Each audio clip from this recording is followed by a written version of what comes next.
Կոռուպցիոն մեղադրանքով արդեն 4 ամիս բանտում գտնվող Գյումրիի ընդդիմադիր քաղաքապետի փաստաբաններն այսօր դատարանում դարձյալ պնդեցին, թե Վարդան Ղուկասյանը քաղաքական հետապնդման է ենթարկվում ու միջնորդեցին, որ մի քանի արտավարույթային ապացույցներ անթույլատրելի ճանաչվեն։ Արտավարույթային ապացույց, փաստաթուղթ ապացույց ճանաչված շենքերի շինությունների, կառույցների, տեղանքի և տրանսպորտային միջոցների հետազոտում օպերատիվ հետախուզական միջոցառման արդյունքում 2025 թվականի հոկտեմբերի 1-ին հետազոտված Շիրակի մարզի Գյումրի համայնքի Գարեգին Նժդեհի 1 դրոպին հասցրին գտնվող շինության վերաբերյալ ստացված տեղեկությունները նշված է զննելու մասին արձանագրությունները ճանաչել որպես ապացույց անթույլատրելի։ Հոկտեմբերի 1-ին թվագրվող այս ապացույցը ըստ պաշտպանական կողմի համընկնում է խորհրդարանի ամբիոնից Ղուկասյանին քաղաքական ու հանրային կյանքից դուրս շպրտելու մասին վարչապետ Փաշինյանի հայտարարության հետ։ Ըստ իրավապահների Ղուկասյանը 4 միլիոն դրամ է պահանջել գյումրեցի գործարար Սևակ Գոմցյանից նրա ապօրինի շինությունը օրինականացնելու համար։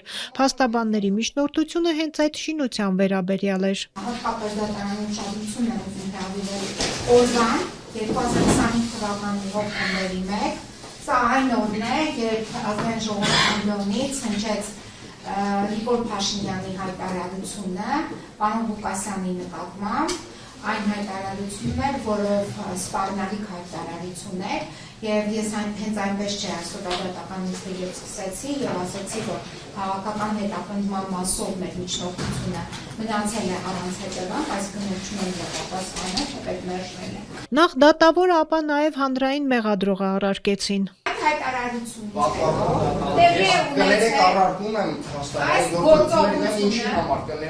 Այսինքն բացառապես իրավական դաշտում քննարկվող հարց է պաշտպանի միջնորդությունը։ Հիմա ես ճիշտ եմ հասկանում, դուք որպես սրա հիմնավորում ի լրումը նաև այդ կոմպոնենտն եք բերում։ Միանշանակ։ Այսինքն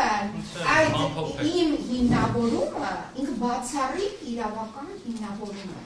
Միջնորդությունների մասով դատավորն այսօր որոշումներ չկայացրեց, բայց անդրադարձ եղավ կաշառքի գործով մյուս մեղադրյալ Գյումրիի գլխավոր ճարտարապետ Հենրիկ Գասպարյանին։ Այստեղ էլ փաստաբանները պնդեցին, թե Ղուկասյանը պատրաստվում էր նրան գործից ազատել, հետևաբար չէր կարող նրա հետ ստվերային գործարքի մեջ մտնել։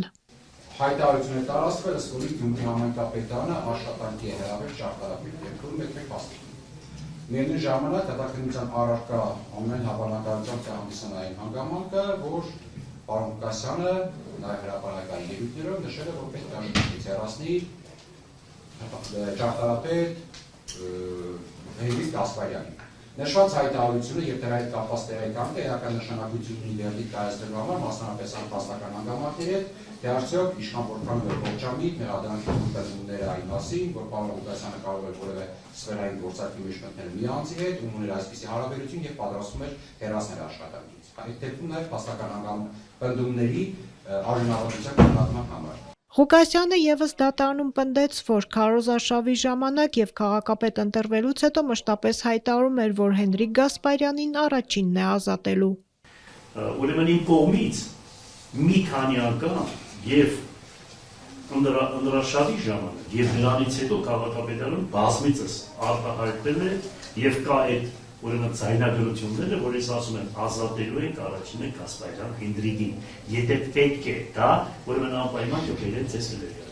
Չնայած Գյումրիի քաղաքապետն իսկապես նման հայտարարություններ արել էր, բայց փաստացի Գասպարյանը շարունակում էր մնալ Գյումրիի գլխավոր ճարտարապետը։ Նա ի տարբերություն Ղուկասյանի տնային կալանքի տակ է։ Դատական նիստի ավարտին թեև ոստիկանները փորձում էին թույլ չտալ, բայց Ղուկասյանն այս անգամ երկելու փոխարեն հասցրեց Թումանյան ասմունքել։ Հովհաննես Թումանյանի ծննդյան օրն է, ուզում եմ շնորհավորել Հովհաննես Թումանյանի ծննդյան օրը եւ մի բան ասել։ Կյանքշանի հրապարակ օդի կողան ամեկի, խապան խոպան ու անցավ առանց արդյունքի։ Ինչքան ծաղիկ պիտի ուզվեր, որ չբոսավ է սողի, ինչ պատասխան պիտի ստամ ով ու ծաղիկ տվողի։ Ես փառք եմ տալիս Աստծուն, որ Աստված արժանացրեց ինձպես անարժանը գնեց Հովհաննես Թումանյանի բնակարանը եւ տվեց հայ համայնքին եւ հայոց եկեղեցուն։ Թող Հովհաննես Թումանյանի բարեփոխությամբ Աստված տա բարեպաշտ թագավոր, աստվածասեր իշխաններ եւ հոգեվորականներ ազգիս հայոց։